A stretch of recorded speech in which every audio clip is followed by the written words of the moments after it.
সামনে জায়গায়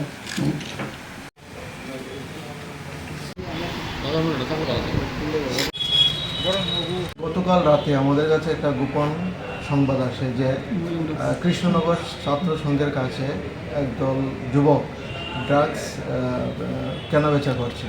এই খবরের ভিত্তিতে আমরা কৃষ্ণনগর ছাত্র সংঘের কাছে গিয়ে রেড করি। রেড করার পর আমরা 6 জনকে আটক করতে সক্ষম হয়েছি এবং তাদের কাছ থেকে 1 পাউচ আমরা হিরোইন বাজেয়াপ্ত করেছি। জিজ্ঞাসাবাদে আমরা জানছি যে তারা আরও 5টা পাউচ অলরেডি বিক্রি করে দিয়েছে এবং তাদের বিরুদ্ধে আমরা এনডিপিএস একটা মামলা নিয়েছি, যার number West Agartala PS case number 47/2024 under section 22B and 29 of NDPS act.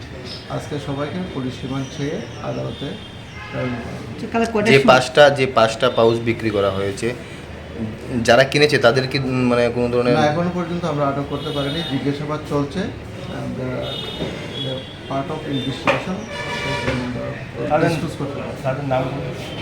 তাদের নামগুলো হলো চক্রবর্তী, বাড়ি ইস্ট প্রতাপগড়; সুমন দেবনাথ, বাড়ি হলো ডনবস্কো স্কুলের কাছে; সায়ন দেব, তার বাড়ি বট্টপুকুর; Rakesh Debnath, Ramsundarnagar; Prakash Kar, Bishalgarh SDM quarter; Kaushik Saha, colonel চুপ।